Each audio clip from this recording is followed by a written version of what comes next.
If you're in the market for a roof box, you need to watch this video.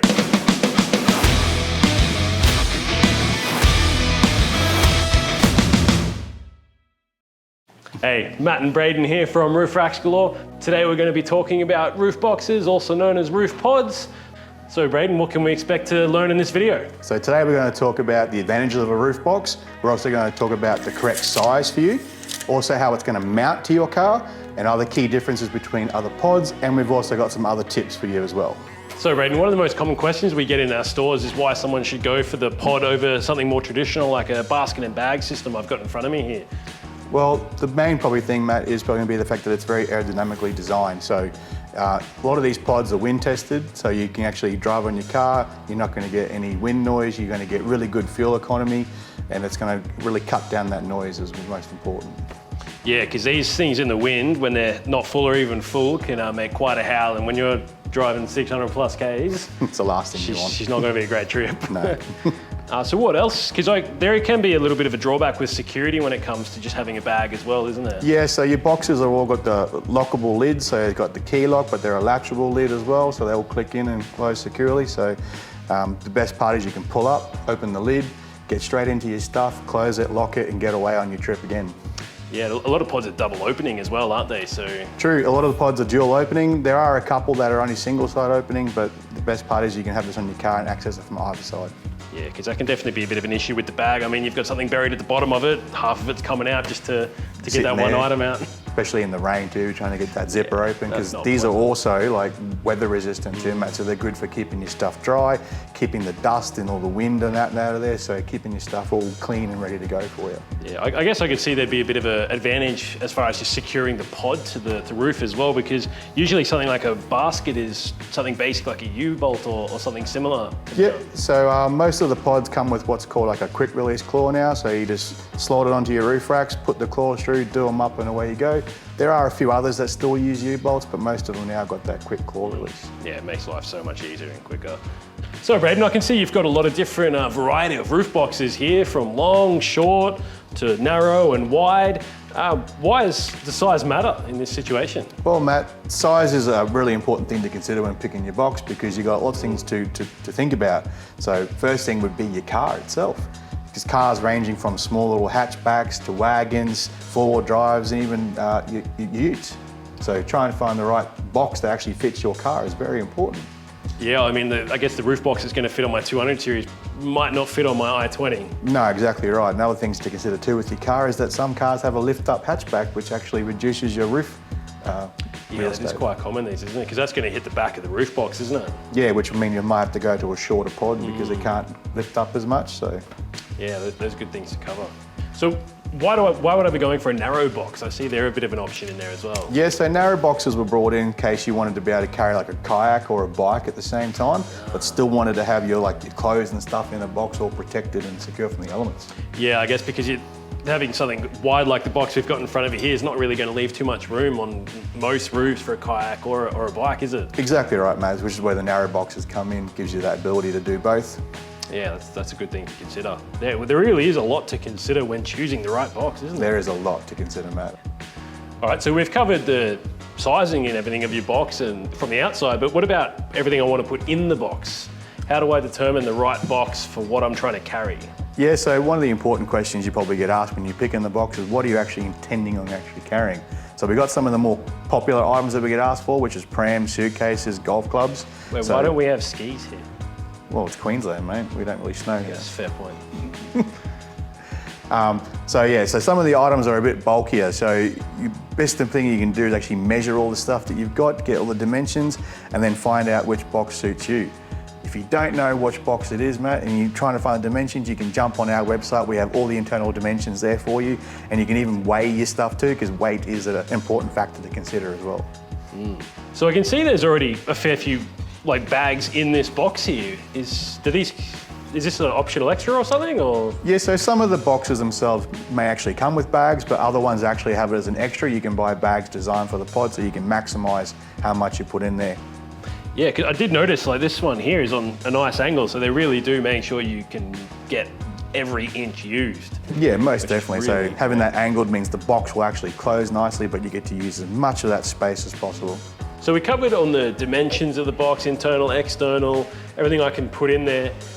Is weight a factor I need to be considering as well? Or can I just chuck whatever I want in these things? No, you should always consider what you're actually carrying, Matt. A lot of the stuff can be too heavy, so you generally keep that in the car itself and keep sort of your lighter sort of like pillows and clothes and that in there. Because some of the boxes have a load rating of like 50 kilos, some have 75, so that all plays into a factor as well. And that's all listed on our website, isn't it? The load limit of each of the boxes? Yeah, down on each of the boxes, you've got the DIMs, all the internal dimensions, plus how much the box itself can carry. Excellent, no, that's right.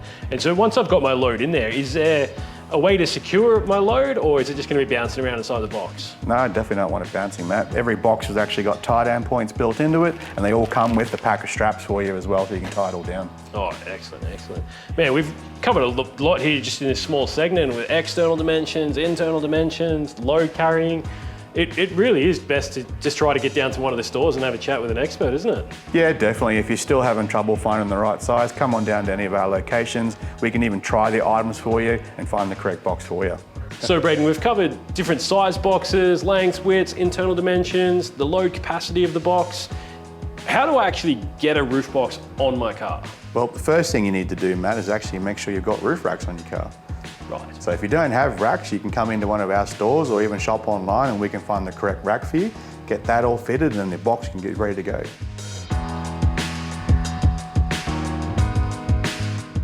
You've mentioned roof racks. What about platforms? Can I just chuck one of these on a platform straight away? Or? Generally not straight away. A lot of the platforms are different with slats running left to right or front to back, but as you can see on the front of this particular box, it's not exactly flat.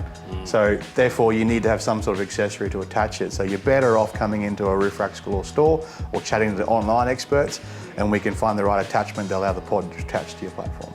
Yeah, great. And what about, so let's say I've gone down to Roof Racks Galore, I've got my roof racks all sorted. How does this actually mount to the roof racks once that's taken care of? Okay, well, most of the pods come now with what's called a quick claw. So it's a claw system that goes into the slots of the box, goes over your bars, give it a twist, claw will lock in, and you'll hear a click, and that's enough tension to mean the box is all secured. Okay, so all boxes use that quick claw system? Not all boxes, most of them do, but there are a few other ones that still have the old U-bolt system where you put the U-bolt in and do it up from the inside to secure it. But this is probably the new way it's coming around. So we've covered a lot on roof boxes so far. One thing you probably are noticing is there is quite a price difference in roof boxes. So we're going to go over a few of the key features now to help you better understand what is going to cause that price difference. Yes, so some of the features, as you can see, is the actual finish of the box. We've got your matte textured ones and we've got your high gloss finish there. Yeah, so your higher gloss finish does look absolutely fantastic. Comes in a multitude of different colors. The only thing is it's just going to require a little bit more work when it comes to keeping clean, just because of that high gloss finish. Whereas your textured matte is going to be a lot more robust. It's going to be good at, hiding the dirt and any scuffs that it might get along its journeys. So some of the other design features you can get with the pod is that some of them are designed for just storing as much stuff as possible. Others have got a bit more of an aerodynamic design, a bit more stylish, a bit more aesthetically pleasing. You've also got the cut back on the back of a box to allow for the rear hatch to open. Yeah, and another thing is some of your roof boxes are single and double side opening. So a single side is kind of going to limit you to it's only going to open from that one side of the car, so you kind of need your box on that side of the car. Whereas a dual opening, it doesn't matter where you put it, left or right side or in the middle, you're still going to be able to access that box. Also, the locking mechanisms themselves are varying. So some have got the handle, some have got a push button, some have got the key itself that turns and opens it, and some of it you just simply pull apart yourself. And I guess one other thing to consider that a lot of people overlook is the warranties. A lot of brands have their own length of warranty, so that's something you definitely want to make sure you look into as well and make sure you're getting the longest warranty possible. So there are just 3 last crucial bits of information we want to give you, and that's things you need to consider, like your new vehicle height, the height of you, and then also storage.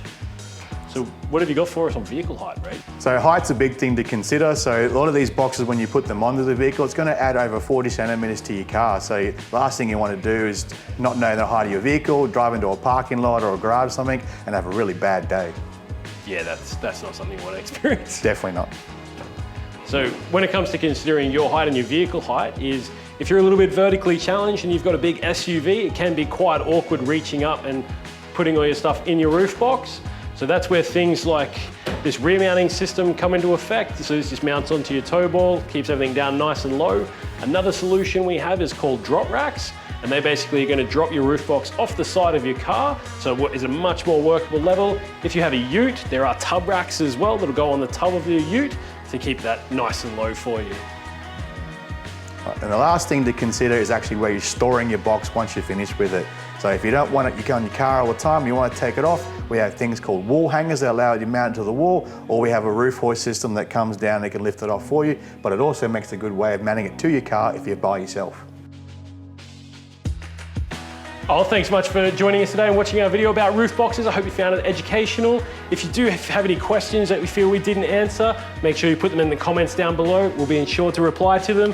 Make sure you like and subscribe to this video as well, because we will be making a lot more informative videos about the different products we offer. And if you are in the market for a roof box, either jump onto our website or come down to any one of our stores across Australia, and we'll make sure we get the right solution for you.